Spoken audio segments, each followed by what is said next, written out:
नमस्कार, शाम के ठीक 5 बज चुके हैं। आप देख रहे हैं आपका अपना चैनल न्यूज इंडिया 24/7 और मैं हूं आपके साथ प्रीति चौहान। आज चर्चा में, डिबेट में आगे बढ़ेंगे क्योंकि देश भर में आज दो बड़ी खबरें निकलकर सामने आई है। एक तो गुजरात दंगा और दूसरा महाराष्ट्र पर सियासी घमासान जो कि लगातार फुल तेज ड्रामे में तब्दील हो चुका है। ऐसे में सबसे पहले शुरुआत इस चर्चा की बड़ी खबर के साथ करेंगे। शिवसेना के बागी विधायकों को नोटिस भेजा जाएगा। शिवसेना नेता अनिल देसाई विधानसभा रवाना हुए हैं तो विधायकों के निलंबन प्रक्रिया में शिवसेना शिंदे गुट के 16 विधायकों को नोटिस सोमवार तक जवाब देने को तलब भी कर दिया गया है। बड़ी खबर इस वक्त की शुरुआत हम कर रहे हैं 5 बजे के बुलेटिन में। विधायकों के निलंबन प्रक्रिया में शिवसेना जुट चुकी है। आर पार की पूरी लड़ाई है और ऐसे में शिंदे गुट के 16 विधायकों को नोटिस भेज दिया गया है। लगातार जिस तरीके से हाई वोल्टेज ड्रामा दिखाई पड़ रहा है महाराष्ट्र के सियासत में, ऐसे में कई सवाल बन रहे हैं। जहां पूरा का पूरा शिवसेना दो गुटों में बट चुका है, असली गुट और नकली गुट। एक तरफ शिंदे गुट, वहीं दूसरी तरफ उद्धव गुट। शिवसेना नेता अनिल देसाई ने काफी कुछ कहा है। वहीं विधायकों के निलंबन पर प्रक्रिया में पूरे का पूरा जो शिवसेना है वो जुटा हुआ है। तमाम जानकारी के लिए हमारे साथ कई संवाददाता इसी खबर पर बने हुए हैं और ऐसे में हम आपको बता दें, सोमवार तक जवाब देने को कहा गया है, तलब किया गया है, अल्टीमेटम दे दिया गया है। और इसी खबर पर हमारे साथ संवाददाता रवि शराफ का रुख कर लेंगे। आसाम से जुड़े हुए हैं। इकबाल परवेज हमारे साथ मुंबई से जुड़े हुए हैं। रवि शराफ साहब, आप तो खुद आसाम में है। जिस तरीके से अल्टीमेटम दिया जा रहा शिवसेना की तरफ से मुंबई से गुवाहाटी, क्या असर हो रहा है असम पर? बिल्कुल, देखिए असम का असर बहुत ज़्यादा हो रहा है क्योंकि आपने देखा कि जैसे ही बात सामने निकल कर आई कि नई पार्टी बनाएंगे, जो बागी गुट के जो तमाम विधायक हैं एकनाथ शिंदे की अगुवाई में वो नई पार्टी बनाएंगे जिसका नाम रखा गया शिवसेना बाला साहब ठाकरे। उसके बाद आपने देखा किस तरीके से विरोध हुआ महाराष्ट्र में। कहा जाए कि भूचाल की तरह महाराष्ट्र में आ गया। संजय राउत जो आज के समय में महाराष्ट्र में संजय की भूमिका निभा रहे हैं, वो सामने आते हैं और कहते हैं कि अगर नाम ही रखना है तो अपने बाप का रखे। तो आप समझिए कि कितना भूचाल इसके बाद आया है और लगातार शिंदे गुट के विधायक यहाँ बैठे हुए हैं गुवाहाटी में और मीटिंग पे मीटिंग कर रहे हैं और फैसला सिर्फ और सिर्फ संख्या बल के मौजूदगी पे ले रहे हैं कि हमारे पास संख्या है तो सरकार में दावेदारी हमारी है, हमारे पास संख्या है तो पार्टी में दावेदारी हमारे पास है। इसी बाबत लगातार फैसले लिए जा रहे हैं और यहाँ से जो भी फैसले लिए जा रहे हैं उसका सीधा इफेक्ट आपको महाराष्ट्र में नजर आ रहा है क्योंकि उद्धव ठाकरे से लेकर संजय राउत और शिवसेना के तमाम कार्यकर्ता जो हैं आग बबूला हो रहे हैं, सड़कों पर भी उतर रहे हैं। कल हमने देखा कि पोस्टर वहाँ फाड़ने की कोशिश की गई, तोड़फोड़ किया गया। सुरक्षा भी एक बड़ा इशू बन चुका है। इसी बाबत जो है तमाम जो यहाँ पर विधायक हैं उन्होंने गुहार लगाई कि सुरक्षा देने का भी काम राज्य की सरकार को करना होगा क्योंकि ये माननीय है। तो इनके परिवारों के भी सुरक्षा जैसे मिली हुई थी वैसे ही आगे भी बरकरार रहनी चाहिए। तो तमाम फैसले यहाँ से बैठकर लिए जा रहे हैं। पार्टी से लेकर सत्ता तक में बड़े बदलाव को लेकर फैसले लिया जा रहे हैं और अब जो पूरा का पूरा जो खेल है वो हमारे साथ इकबाल परवेज हमारे संवाददाता मुंबई से लगातार इसी खबर पर ताबड़तोड़ कवरेज कर रहे हैं। आप शिवसेना में मुंबई से जिस तरीके से शिंदे गुट को लगातार इस तरह की जो अल्टीमेटम वहां से अब दिया जा रहा, आर पार की लड़ाई साफ साफ दिखाई पड़ती है। अल्टीमेटम तक बात आ गई है, सोमवार तक जवाब दीजिए, क्या कहेंगे आप? जी बिल्कुल, ये आर पार की ही लड़ाई है और उधर अगर संख्या बल की बात हो रही है तो इधर भी कहीं ना कहीं किसी न किसी तरह का पावर दिखाया जा रहा है। हम देख रहे हैं पिछले 2 दिनों से लगातार शिवसेना भवन में मीटिंग चल रही है। कल भी महाराष्ट्र के अलग अलग जिलों से यहाँ पर जिला प्रमुख आए थे, आज भी अलग अलग जिलों से जिला प्रमुख आए थे और आज जो है सो कुछ कड़े फैसले लिए गए कि साहब आप अगर गुट बनाना चाहते हैं, ग्रुप बनाना चाहते हैं तो आप बाला साहब ठाकरे का या शिवसेना का नाम इस्तेमाल नहीं कर सकते हैं। मेरी बहुत सारे शिवसेना सैनिकों से कल भी बात हुई थी, आज भी बात हुई थी। जो ग्राउंड लेवल के जो नेता हैं, जैसे जिला प्रमुख की तरह के जो लोग हैं, वो पूरी तरह से शिवसेना के साथ में। और यही देखिए जो शिंदे गुट अगर ये चाहता है, जवाब मैं आपसे लेना चाहूंगी इकबाल, एक सवाल का जवाब। इसी पे पूरा खेल है जो आप कह रहे हैं, जो जवाब दे रहे हैं। शिंदे गुट का कहना भी यही है कि जो असली शिवसैनिक है वो तो हम हैं जो कि बाला साहब ठाकरे ने शिवसेना बनाया था और ऐसे में हिंदूवादी राष्ट्रवादी यही हमारा स्लोगन है। लेकिन जैसे ही महाविकास आघाड़ी की तरफ अगर हम आंख उठाकर देखते हैं तो हमें वो बाला साहब ठाकरे वाला जो शिवसेना था वो दिखाई नहीं पड़ता। जी बिल्कुल, इसमें कोई शक नहीं है। देखिए, कई बार ऐसा होता है कि आपको राजनीति में समझौते करने पड़ते हैं। जैसे भारतीय जनता पार्टी अगर महबूबा मुफ्ती के साथ सरकार बनाते हैं तो कहीं ना कहीं सत्ता के लिए वो कोई ना कोई समझौता करते हैं। उसी तरह से यहाँ पर भी जिस तरह से हिंदुत्व की राजनीति को सबसे ज्यादा बल शिवसेना ने दिया, वहां पर भारतीय जनता पार्टी को पछाड़ने के लिए या भारतीय जनता पार्टी को सत्ता से बेदखल करने के लिए एनसीपी और कांग्रेस के साथ उन्होंने गठबंधन किया। तो कहीं ना कहीं जो हिंदुत्व की राजनीति थी वो पीछे छूटती हुई नजर तो आई है, इसमें कोई शक नहीं है। लेकिन एक जब सरकार बन रही थी 2019 में, तो कुछ कॉमन मिनिमम प्रोग्राम के तहत ये सरकार बनाई जा रही थी और उसी यही वजह है कि शिवसेना बहुत ज्यादा हिंदू मुसलमान के विवाद पे, चाहे वो ज्ञान व्यापी का विवाद हो या फिर इस तरह के अजान वगैरह के विवाद हो, ज्यादा खुलकर मुसलमानों के खिलाफ बोलती हुई नजर नहीं आई, क्योंकि कॉमन मिनिमम प्रोग्राम के तहत ये महाविकास आघाड़ी की सरकार महाराष्ट्र में बनी थी। पीयूष शुक्ला भी हमारे साथ जल्दी से एक रिएक्शन पीयूष शुक्ला से भी ले लेते हैं। पीयूष, आप खुद मुंबई में लगातार इस खबर पर बने हुए हैं, जिस तरीके से असली गुट बनाम नकली गुट पर लगातार वार किया जा रहा है, आर पार की लड़ाई है, साफ साफ दिखाई पड़ रही है ऐसे जमीन पर, क्योंकि आप वहां खड़े हैं। क्या समझ रहे हैं आप, कैसे पूरी रणनीति को किस तरीके से आप समझा पाएंगे लोगों को, क्या चल रहा है? आर पार की लड़ाई है, फाइनल कब होगा? देखिए प्रीति, एक बात आपको समझनी होगी और बाकी जो दर्शक है उनको भी समझनी होगी। यहाँ पर मुंबई में अब पहले तो ये था कि सत्ता बचानी है, लेकिन अब ये जंग सत्ता के बजाय पार्टी बचाने के लिए हो गई है। कल का एक नज़ारा मैंने दिखाया था कि किस तरह से मातोश्री के बाहर शिव सैनिक जमा हो गए थे, और वही एक नज़ारा यहाँ पर दिखाता हूँ। इस वक्त मैं थाने में खड़ा हूँ। थाने जो है वो कहा जाता है कि एकनाथ शिंदे का गढ़ है। राजनीतिक शुरुआत थाने से एकनाथ शिंदे ने की थी और एकनाथ शिंदे के घर के बाहर की ये सड़क है, आप साफ देख सकती तस्वीरों में। शिव सैनिकों का जमावड़ा यहाँ पर है और यहाँ पर गैदरिंग करके शक्ति प्रदर्शन करने की कोशिश की जा रही है, दिखाने की कोशिश की जा रही है कि वाकई में एकनाथ शिंदे। अब सवाल यहाँ पर यह है, और ये सवाल जो वहाँ पर पैनल में लोग बैठे हैं उनसे भी पूछना चाहूंगा, आखिर असली शिवसेना किसकी, उद्धव ठाकरे की या एकनाथ शिंदे की? क्योंकि दो तरफ शिव सैनिक खड़े हैं। ठीक है, चलिए बहुत बहुत शुक्रिया हमारे तमाम रिपोर्टर्स, आपका तमाम लगातार बने रहिएगा। अमन शुक्ला, आपके पास जल्द लौटूंगी, लेकिन इससे पहले क्योंकि हमारे पास देश में इस वक्त दो बड़ी घटनाएं हुई हैं आज, और ऐसे में अमन शुक्ला आप भी लगातार बने हुए हैं दिल्ली में। इस पूरे आर पार की लड़ाई को दिल्ली में कैसे, जो यहाँ के लोग हैं दिल्ली से कैसे आप देख सकते हैं इसको, क्योंकि कल बीजेपी की प्रेस कॉन्फ्रेंस हुई है, ऑपरेशन लोटस पर सीधे सीधे कह दिया गया कि हमारा कोई हाथ ही नहीं है।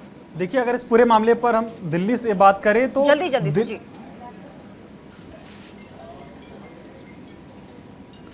जी बिल्कुल, इस पूरे मामले पर अगर हम दिल्ली की बात करें तो दिल्ली में जितने भी नेता हैं वो चुप है। उनका कहना है कि जो ये वो फूट हुई है इस पार्टी में, इस गठबंधन में, उसमें हमारा कोई हाथ नहीं है। जो कुछ भी हुआ है वो उनकी आपसी वजहों से हुआ है, आपसी कलह से हुआ है, चाहे शिवसेना से बागी विधायकों का उनसे टूट कर जाना। और अगर हम बात करें जिस तरह से महाराष्ट्र में हालात हैं, तो एक गुट वो नाराज होकर होटल में बैठा है, वहीं शिवसेना अपनी पार्टी बचाने के लिए पूरी कोशिश कर रही है। शिवसेना के नेताओं का कहना है कि पार्टी हमारी जिंदा है, और इसी को दिखाने के लिए कहीं ना कहीं जिस तरह से शिवसेना के कार्यकर्ता उन बागी विधायकों के पार्टी कार्यालय पर या फिर उनके ऑफिसों पर जाकर प्रदर्शन कर रहे हैं, तो कहीं ना कहीं शिवसेना की तरफ से यह बताने की कोशिश हो रही है कि विधायक भले ही चले गए हों लेकिन हमारी पार्टी जिंदा है। उसी को लेकर आज कार्यकारिणी की बैठक भी हुई, और आज जिस तरह से आदित्य ठाकरे ने युवाओं से बात की और आगे भी युवाओं से बात करेंगे, तो कहीं ना कहीं उनकी तरफ से संकेत देने की कोशिश है कि पार्टी हमारी जिंदा है और विधायक चले गए हैं। और विधायकों से भी लगातार बातचीत कर रिपोर्टर्स, हमारे जाबाज रिपोर्टर न्यूज इंडिया 24/7 के लगातार महाराष्ट्र के सियासी घमासान पर 24/7 आज आपको खबरें पहुंचा रहे हैं, अपडेट पहुंचा रहे हैं। ऐसे ही आप लोग लगे रहिए, कुछ भी अपडेट होता है फौरन लौटती हूँ आपके पास। चलिए आगे बढ़ेंगे, चर्चा की शुरुआत करते हैं और अब बात कर लेते हैं उस खबर की, उस बड़े खबर की जिस पे नजर आज पूरे देश की थी। आप सही देख रहे हैं, धुल गए दाग लेकिन जख्म अभी भी हरे हैं। साल 2002 में हुए गुजरात दंगों के मामले में सुप्रीम कोर्ट ने प्रधानमंत्री नरेंद्र मोदी को क्लीन चिट दे दी थी। कोर्ट ने क्लीन चिट देने वाली एसआईटी रिपोर्ट के खिलाफ दाखिल याचिका को खारिज कर दिया था, जो कि जाकिया जाफरी की ओर से दाखिल की गई थी। अब कोर्ट ने यहाँ एसआईटी की जांच रिपोर्ट को सही मान लिया, जिसके बाद से बीजेपी में खुशी का माहौल है। अब ऐसे में यहाँ सवाल ये उठता है कि इतने सालों तक विपक्ष ने नरेंद्र मोदी पर आरोप लगाए, उनका क्या? एक फर्जी मामले के जरिए प्रधानमंत्री मोदी को बदनाम किया गया, टारगेट किया गया, उसका क्या? उसके पीछे लेफ्ट की गैंग को लगा दिया गया, उन सब का क्या? इन सब पर अपने मेहमानों से बातचीत करेंगे, लेकिन उससे पहले एक खास रिपोर्ट आपको दिखाएंगे कि पूरा प्रकरण क्या रहा।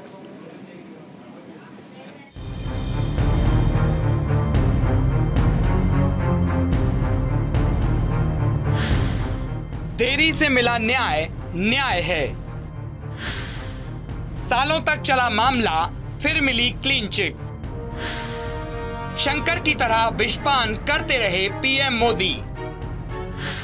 हमारे देश में कई ऐसे मामले हैं जो सालों से लंबित पड़े हैं, जिनमें आरोपी को खुद को निर्दोष साबित करने में सालों लग जाते हैं और अंत में जब फैसला आता है तो मालूम चलता है कि शख्स निर्दोष था। ऐसा ही एक मामला है 2002 में हुआ गुजरात दंगा, जिसमें 2 दशक बाद सुप्रीम कोर्ट से प्रधानमंत्री नरेंद्र मोदी को क्लीन चिट मिली। दरअसल गुजरात दंगों में तत्कालीन मुख्यमंत्री नरेंद्र मोदी को क्लीन चिट देने वाली एसआईटी रिपोर्ट के खिलाफ दाखिल याचिका को खारिज कर दिया गया। ये याचिका जकिया जाफरी की ओर से दाखिल की गई थी, जहां कोर्ट ने एसआईटी की जांच रिपोर्ट को सही माना, जिसके बाद से बीजेपी में उत्साह है। इस मसले पर केंद्रीय गृह मंत्री अमित शाह ने एक विशेष इंटरव्यू दिया, जिसमें उन्होंने नरेंद्र मोदी पर आरोप लगाने वालों से माफी मांगने की बात कही। 19 साल के बाद सुप्रीम कोर्ट की खंडपीठ ने आज जो जजमेंट दिया है, उस जजमेंट से मोदी जी पर लगे हुए सारे गलत आरोप को खारिज कर दिया गया। इससे भारतीय जनता पार्टी की सरकार पर जो धब्बा लगा था वो भी धुला है। आरोप क्या था? दंगे मोटिवेटेड थे, दंगों में राज्य सरकार का हाथ था, दंगों में मुख्यमंत्री का हाथ था, यहां तक भी कह गए। आरोप यह था, दंगे से कौन इनकार कर रहा है? देश में दंगे कई जगह पे हुए हैं। एक बात समझ लीजिए, आज का युवा नहीं जानता है, ऐसा आप कह सकते हो, इतिहास हजारों साल जिंदा रहता है और झूठे आरोप जो होते हैं उसका निरसन न्यायालय के माध्यम से होना बहुत जरूरी है। और इसलिए लंबी लड़ाई, 18-19 साल लंबी लड़ाई मोदी जी भी लड़े हैं और सत्य ढूंढने वाले लोग भी लड़े हैं। गुजरात दंगों में प्रधानमंत्री नरेंद्र मोदी को क्लीन चिट मिल गई। बीजेपी का कहना है कि प्रधानमंत्री नरेंद्र मोदी की छवि को खराब करने के लिए विपक्ष ने आग में घी डालने की तरह काम किया, जबकि प्रधानमंत्री नरेंद्र मोदी ने दंगों को रोकने के लिए हर संभव कोशिश की थी। देखिए, गुजरात दंगे को कुछ ताकतों ने उस प्रवृत्ति को बढ़ाने के लिए उपयोग किया जिससे देश में राष्ट्रवादी ताकतों की छवि खराब हो, और निशाने पर उस समय के मुख्यमंत्री, गुजरात के मुख्यमंत्री नरेंद्र मोदी जी थे। लगातार नरेंद्र मोदी जी पर प्रहार होता रहा, उन्हें विलेन साबित करने की कोशिश हुई, लेकिन जिन्होंने ऐसी कोशिश की, देश की सर्वोच्च न्यायपालिका ने अपने निर्णय के द्वारा उनको एक तरह से थप्पड़ मारा है। हालांकि ये पहला मामला नहीं है जिसमें देरी से न्याय मिला हो। ऐसे कई मामले हैं जिनमें सालों बाद फैसला आया और आरोपी निर्दोष साबित हुआ। Cruise drugs case, Aryan Khan को clean chit. Sushant Singh Rajput case, Rhea Chakraborty. 1993 Mumbai blast case, 28 साल बाद एक आरोपी निर्दोष। बोफोर्स घोटाला, राजीव गांधी, अमिताभ बच्चन को क्लीन चिट। 25 साल बाद बोफोर्स घोटाले में मिली थी क्लीन चिट। नक्सलियों के लिए लाइजनिंग के आरोप में फंसी समाज सेवी सोनी सोडी। सोडी को एनआईए की विशेष अदालत ने 11 साल बाद क्लीन चिट दी। एक्टर अर्जुन सरजा को यौन शोषण मामले में 3 साल बाद clean chit. Actress Shruti Hariharan ने लगाया था यौन शोषण का आरोप। ऐसे और भी कई मामले हैं जिनमें सालों बाद आरोपी को क्लीन चिट मिली। कहते हैं कि देर से मिला न्याय, न्याय नहीं होता, क्योंकि तब तक आरोपी को दुनिया गुनहगार मान लेती है, समाज ठुकरा चुका होता है और वो शख्स खुद को बेगुनाह साबित करते करते हताश हो जाता है। इसीलिए मुकदमों का निपटारा जल्द होना चाहिए।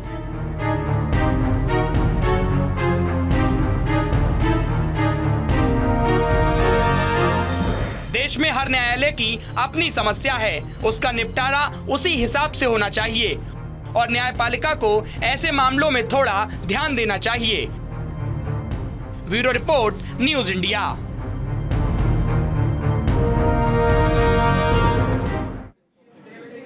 तो 2-1.5 से मिला न्याय न्याय नहीं होता है और ऐसे में एक डायलॉग इस पर सटीक बैठता, आपने सुना ही होगा, तारीख पे तारीख पे तारीख पे तारीख। और आदमी अंत में जब तारीख से भरोसा उठता है तो इंसान मर ही जाता है और पता चलता है कि वो बेगुनाह था। और ऐसे ही आज जिस तरीके से सुप्रीम कोर्ट ने ऐतिहासिक फैसला सुनाया है, उसके बाद किस तरीके से नजरिया प्रधानमंत्री के लिए लोगों का बदला है, इस पर चर्चा करने के लिए एक बार फिर से हम स्वागत कर लेते हैं। धनंजय गिरी, प्रवक्ता बीजेपी के, हमारे साथ जुड़ चुके हैं। प्रेम कुमार, राजनीतिक विश्लेषक, हमारे साथ जुड़ चुके हैं। अश्विनी दुबे, एडवोकेट है, सुप्रीम कोर्ट के, हमारे साथ जुड़ चुके हैं। महेंद्र यादव, राजनीतिक विश्लेषक, स्टूडियो से हमारे साथ जुड़ चुके हैं। फजील अहमद, राजनीतिक विश्लेषक हैं, स्टूडियो से हमारे साथ जुड़ चुके हैं। कीर्ति निधि हमारे साथ प्रवक्ता हैं समाजवादी पार्टी के, हमारे साथ जुड़ चुके हैं। बीएस दुबे, नेता हैं कांग्रेस के, हमारे साथ जुड़ चुके हैं। सबसे पहला आप सभी का बहुत बहुत स्वागत है सर न्यूज इंडिया 24/7 पर। मेरा सबसे पहला सवाल है अश्विनी दुबे जी से, एडवोकेट हैं सुप्रीम कोर्ट में। सर, ये जो कोटेशन है, ये जो कोट है, तारीख पे तारीख पे तारीख पे तारीख, ये कब बदलिएगा आप लोग? प्रधानमंत्री इससे शोषित हो चुके हैं। अब जिस देश का प्रधानमंत्री इस लाइन का मारा हो, वहां के लोगों के बारे में ये कोर्ट कचहरी क्या सोचती है, बता दीजिए। देखिए, देश की न्यायिक व्यवस्था बड़ी सरल, सहज, ट्रांसपेरेंट और बेस्ड ऑन फैक्ट्स और एविडेंसेस है। यहाँ के दुनिया का एक ऐसा जुडिशरी इस देश में है, दुनिया में, जो बहुत ही ट्रांसपेरेंट है और जिसका किसी भी तरह से एग्जीक्यूटिव या लेजिस्लेचर से इन्फ्लुएंस नहीं है। लेकिन इंफ्रास्ट्रक्चर की जहाँ तक बात है, पेंडिंग मैटर्स की जहाँ तक बात है, तो निश्चित तौर पर पेंडेंसी को कम करने के लिए व्यापक स्तर पर उपाय करने की ज़रूरत है। उसके लिए ज़्यादा से ज़्यादा ये उपाय कब होंगे सर? ये उपाय कब होंगे? करने की ज़रूरत है, ये लगातार कई सालों से हम सब सुनते आ रहे हैं। होगा कब? क्रियान्वयन कब होगा? पॉलिसी तो बन जाती है सर। इसके लिए gross root level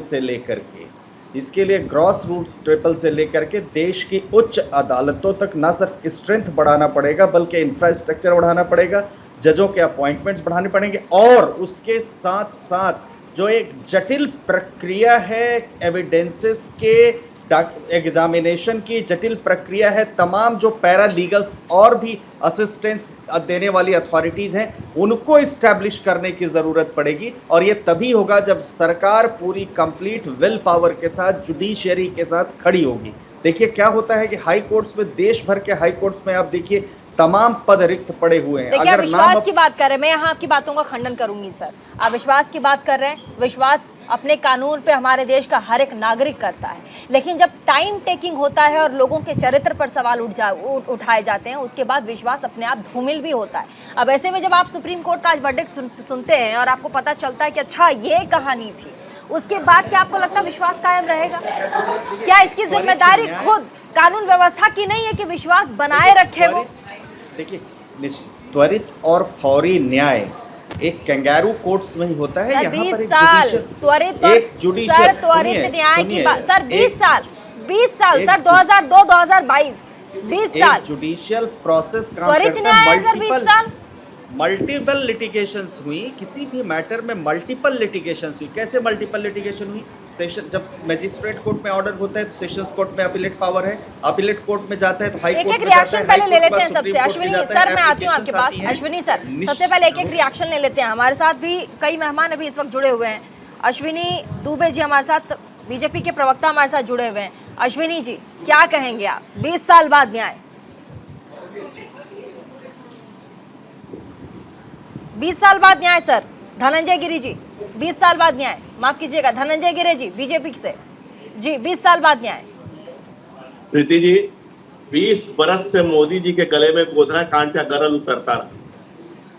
Narendra Modi ji Mahadev की तरह इस विष का पान करते रहे। नित्य न जाने कितने दंश, उपदंश की अंतहीन पीड़ा। खैर, आज सुप्रीम कोर्ट ने उस पर अंतिम रूप से मुहर लगा दी, इसका निर्णायक अंत कर दिया। इसके लिए मैं निजी तौर पे साधुवाद देता हूँ।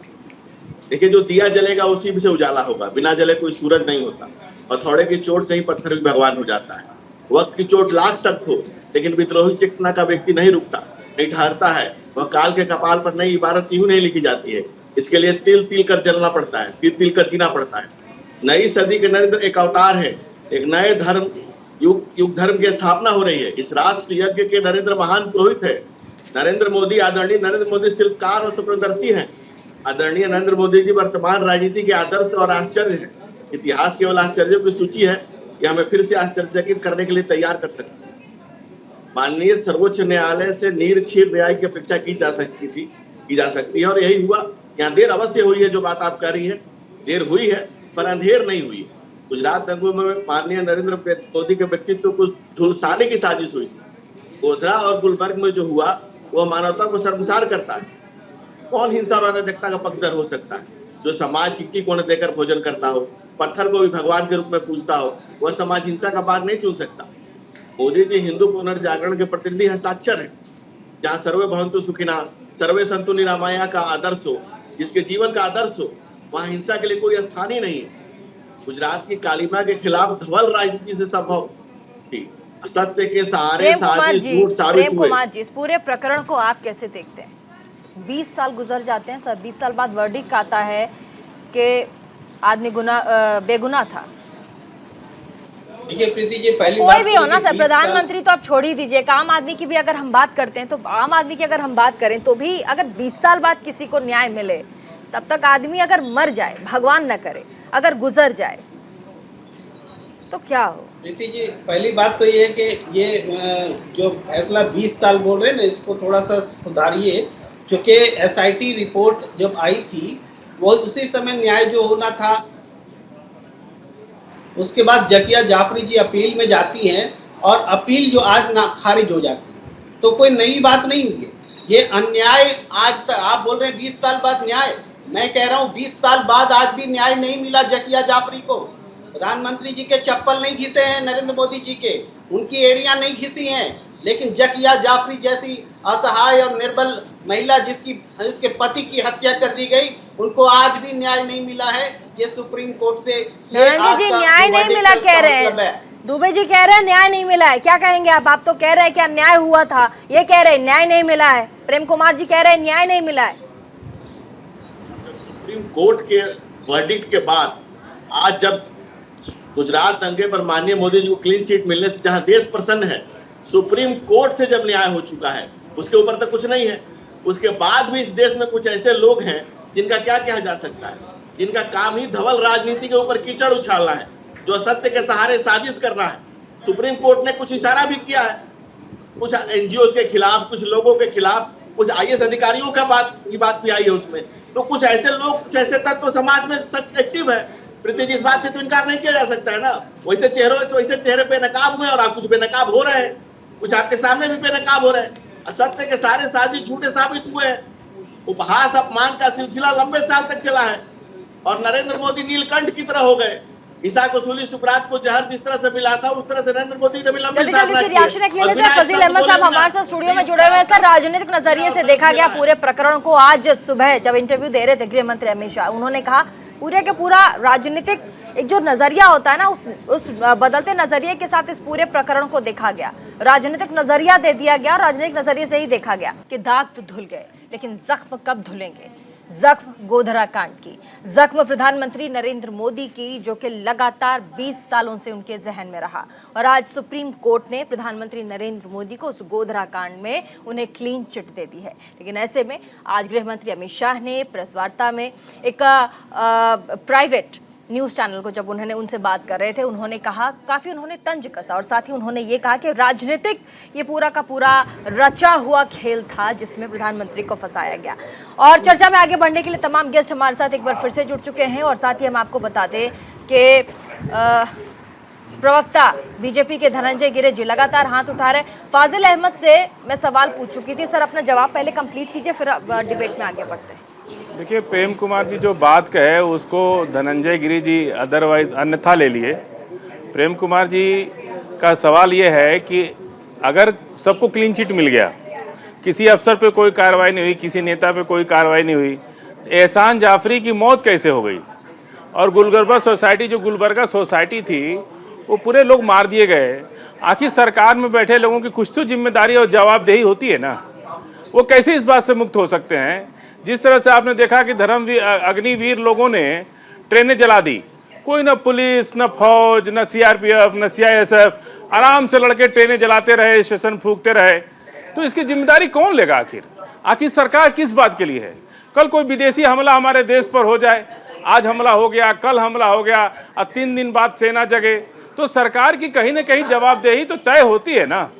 ये कैसे सरकार भाग सकती है कह के हम आखिर नागरिक की सुरक्षा की जिम्मेदारी किसकी है? नागरिक की सुरक्षा की जिम्मेदारी कहीं ना कहीं chief minister, home minister, prime minister, इन्हीं लोगों की होती है। अगर वो कोई कार्रवाई वक्त पे नहीं करते, लोग मारे जा रहे हैं, लोगों का घर जलाया जा रहा है और कोई कार्रवाई नहीं हो रही है, तो आखिर जिम्मेदारी कौन लेगा और जिम्मेदारी कैसे तय होगी इसकी? नेता कांग्रेस की, मैं आपके पास आती हूं फजील अहमद साहब, कांग्रेस की मैं एक पूरा कर लूं बस। कांग्रेस ने बहुत बड़ा धोखा किया। अटल बिहारी वाजपेयी की सरकार के बाद कांग्रेस ने यह वादा किया था कि हम गोधरा कांड की निष्पक्ष और उच्च स्तरीय जांच कराएंगे, लेकिन 10 साल की सरकार कांग्रेस की चली गई और उन्होंने कोई उच्च स्तरीय जांच और गोधरा की कोई जांच नहीं कराई। फजील अहमद साहब, एक मिनट, हमारे साथ बीएस दुबे जी कांग्रेस के नेता जुड़ चुके हैं। सर, सारे आरोप निराधार निकले और उल्टा गृह मंत्री अमित शाह ने कहा कि राजनीतिक स्वरूप दे दिया गया, टारगेट किया गया प्रधानमंत्री मोदी को और इसीलिए जबरदस्ती उन पर कई इल्जाम लगाए गए।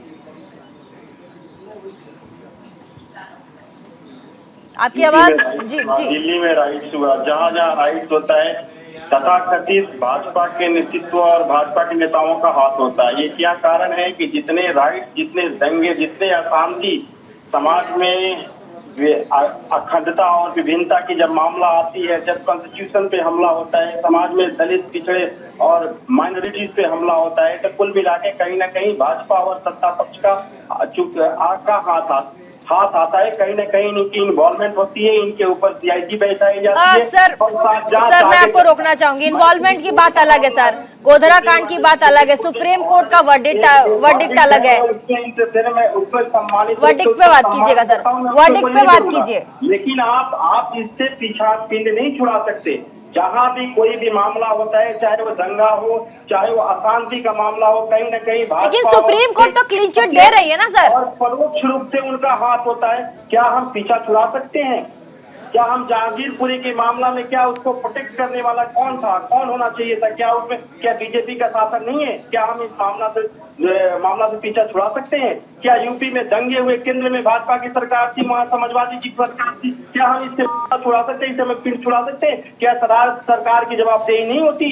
अगर क्लीन चिट सरकार को मिल जाती है, लेकिन जवाबदेही किसकी होती है? क्या हम इससे पीछा छुड़ा सकते हैं? मैं किसी कोर्ट का मामला है, supreme court, honourable supreme court ने एक वर्डिक्ट पास किया है, मैं उसमें कोई प्रतिक्रिया नहीं देना चाहता हूं, क्योंकि हमारी एक राष्ट्रीय पार्टी राष्ट्र के स्वरूप को बनाने और उसको सुशोभित करने का हमारा दायित्व बनता है। इसलिए हम एक राष्ट्रीय पार्टी के कार्यकर्ता है, हम इस पे कोई इंटरफेरेंस नहीं करेंगे, कोई ऐसी धनंजय गिरी, मैं ये जरूर करना चाहूंगा कि जो समाज की स्थिति है आज के डेट में, युवा वर्ग, किसान वर्ग, दलित, मुस्लिम और जो गरीब तबका है, सभी परेशान है इस गवर्नमेंट से, क्योंकि ये गवर्नमेंट का एक ही नीति है कि समाज में एक विभिन्नता पैदा किया जाए, एक विभिन्नता को राष्ट्रवाद का एक नया करके समाज में विभिन्नता, वोट की राजनीति कर रहे हैं। ना विकास से इनका कोई नाता है, ना इनका कोई कॉन्स्टिट्यूशन। जवाब दे दीजिए आप अश्विनी जी। कॉन्स्टिट्यूशन से नाता है। आज कॉन्स्टिट्यूशन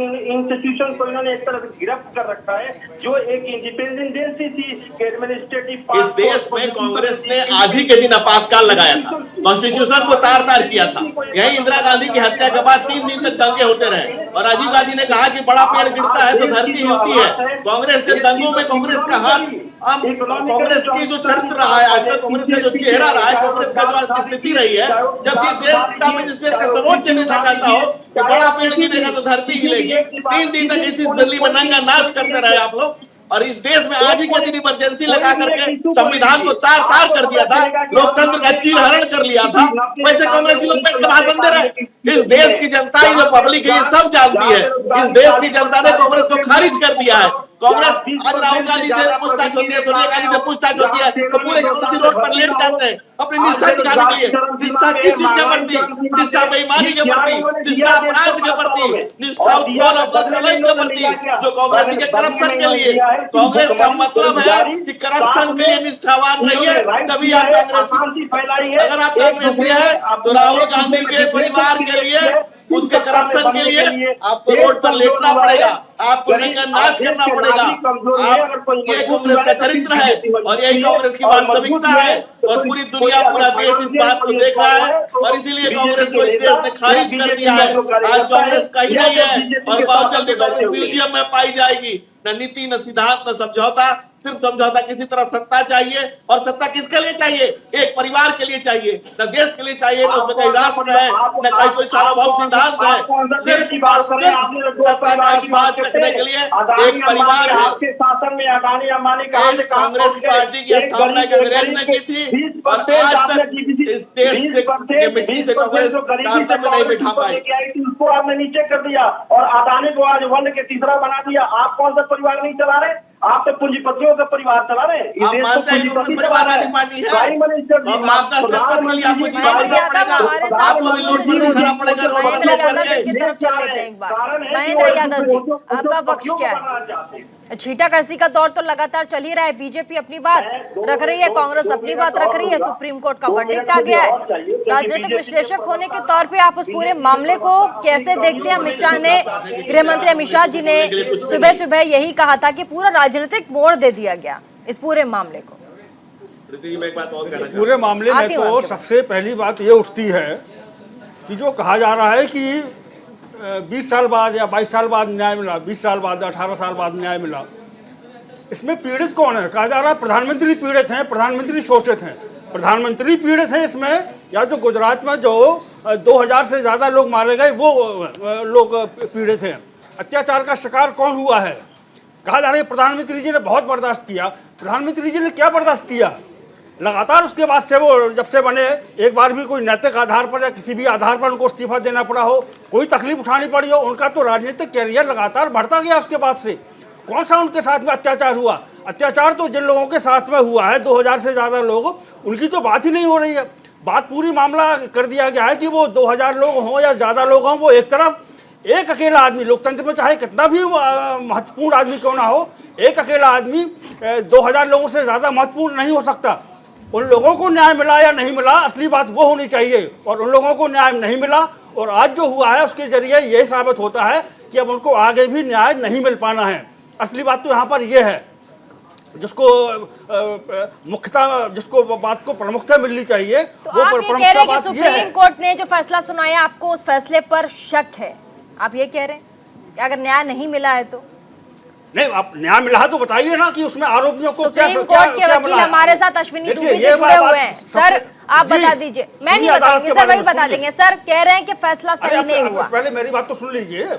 अगर हम सुप्रीम कोर्ट के जजमेंट को देखते हैं, रुक जाइए अश्विनी जी, बोलिए। देखिए, याद रखिए, सुप्रीम कोर्ट वो है जिसमें सबसे पहले हमारे एडवोकेट जी वो न्यायिक सुधार की बातें कर रहे थे तमाम। ये कॉलेजियम से आने वाले जज हैं, ये सभी को पता है। कुल मिला के 150-200 परिवार हैं, इन्हीं के लोग सारे जज बने रहते हैं। और जब जो जुडिशियल अपॉइंटमेंट कमीशन हुआ तो इसी सुप्रीम कोर्ट के जो जज थे उन्होंने उसमें उसकी बैठक में जाने से मना कर दिया। बाद में उन्होंने रद्द किया। रद्द करने के बाद तो ना जाए, ठीक है, लेकिन जब उसकी जो बैठक हो रही थी उसमें सुप्रीम कोर्ट के चीफ जस्टिस को जाना अनिवार्य था, लेकिन वो नहीं गए।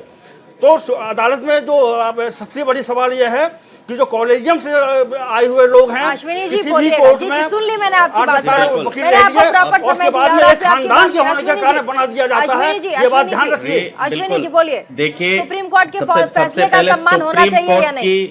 बड़ी वेल फाउंडेड, वेल रीजन्ड तथ्यों के आधार पर दिया गया जजमेंट है, जिसमें 3 जजेस ने, जजों की एक ड्यूटी कॉलेज जब से होती है यूनानिमसली और उसके 3 जजेस उस पर ने तमाम लोग जजमेंट आपत्ति दिया जताते हैं। और उन तीनों के तीनों जजेस ने माना कि जो आरोप लगाया जा रहा है to keep the pot boiling, यानी मामले को गर्म रखने के लिए पिछले 16 वर्षों से राज्य प्रायोजित हिंसा बताने के पीछे ये एक सेलेक्टिवली बदनाम करने की साजिश है, पहला। तो फिर दूसरा, उन 28 लोगों को फरवरी जेल में को- डाल दीजिए। फिर आप बता रहे कि पहले अदालत ने इन- कई तरह के इशारे किए हैं इनके ऊपर, एनजीओ के ऊपर, उन सबको पकड़ के जेल में डाल दीजिए। जकिया जाफरी को भी जेल में डाल दीजिए। फिर न्याय करना है तो प्रधानमंत्री जी के साथ में पूरा ही न्याय कर दीजिए। फिर अब पहले दूसरी बात, जो ये आरोप की 28 फरवरी को जब हिंसा हुई और उस समय इमीडिएटली वहां पर रिलीफ नहीं पहुंची, राज्य अथॉरिटी ने समय पर कदम उठाया और 28 फरवरी को हिंसा शुरू हुई और उसी दिन तत्कालीन जो उस समय के चीफ मिनिस्टर थे, अब के प्रधानमंत्री, उन्होंने मीटिंग बुलाई और इमीडिएटली फैसला लिया कि आर्मी को बुलाया जाए। 275 लोगों का परीक्षण हुआ। उस परीक्षण में ऐसा कोई साक्ष्य नहीं मिला। आर्मी को विधोल्ड जिसके रखा गया मुताबिक एक मार्च फजील अहमद साहब, मैं बीच में इंटरप्ट करूंगी। फजील अहमद साहब, क्या सुप्रीम कोर्ट के फैसले पर भरोसा होना चाहिए देश के नागरिक को या फिर नहीं? क्या कॉलेजियम व्यवस्था पर जिस तरीके से सवाल उठा रहे हैं इस वक्त महेंद्र यादव जी, क्या ये सही है इस वक्त पूरे के पूरे व्यवस्था पर सवाल उठाना और साथ ही अपने कानूनी व्यवस्था पर विश्वास न रखना, सुप्रीम कोर्ट के वर्डिक्ट को क्वेश्चन करना? देखिए, कोई आज पहली बार कोई वर्डिक्ट नहीं आई है। हमेशा सुप्रीम कोर्ट की कोई न कोई 2G स्पेक्ट्रम घोटाला, जिसको भाजपा ने इतना तूल पकड़ा, सरकारें गई, कितना बवाल हुआ, क्या क्या हुआ, 2 लोगों का करियर ख़त्म हो गया राजनीति में, आखिर में सुप्रीम कोर्ट ने उनको बरी कर दिया। तो देखिए, प्राइमा फेसी सबूत कौन इकट्ठा करता है? वो राज्य सरकार इकट्ठा करती है। कोई जांच एजेंसी, जो अदालतें काम किसके बल पे करती हैं? अदालतें जो सुरक्षा एजेंसियां हैं, जो जांच एजेंसियां हैं, उनके रिपोर्ट पर काम करती हैं और जांच रिपोर्ट, जितनी जांच एजेंसियां हैं, सुरक्षा एजेंसियां हैं, राज्य सरकार के अंडर में काम करती हैं। यदि राज्य सरकार की विश्वसनीयता पर प्रश्न चिन्ह होगा तो निश्चित रूप से अदालत का फैसला जस्टिस नहीं होगा, न्याय नहीं होगा, क्योंकि राज्य सरकार अगर दबाव बना करके कोई भी एविडेंस गलत तरीके से कोर्ट के अंदर प्रोसीड करती है तो अदालत को मजबूरी है, जो अदालत में सबूत आया है उसी सबूत के आधार पर अदालत को फैसला लेना पड़ता है। लेकिन जो जांच एजेंसियां हैं, जो है, सबको पता है कि ये राज्य सरकार के अंडर में काम करती है, राज्य सरकार इन्फ्लुएंस करती है, FIR लिखा जाता है नेताओं के कहने पर, उन्हें चार्जशीट नेताओं के कहने पर, किस केस को चलाना है। कोई एक जगह गलती थोड़ी है, एक जगह गलती नहीं है, पूरी गलती की गलती है। एक बात और जोड़ना चाहता हूँ कि यहाँ पर आप ये भी देखिए, जो सुप्रीम कोर्ट के जज होते हैं, उनके रिटायरमेंट के पहले ही उनके पुनर्वास की व्यवस्था कर दी जाती है। कोई राज्यसभा का सदस्य जा रहा है, कोई NGT का चेयरमैन बन जाता है, कोई मानवाधिकार का अध्यक्ष, आयोग का अध्यक्ष बना दिया जाता है। तो ये सारी बातें भी ध्यान में रखनी चाहिए। ऐसे ही नहीं अदालत का सम्मान होता रहेगा कि कुछ भी होता रहे और हम तो अदालत का सम्मान करते रहेंगे।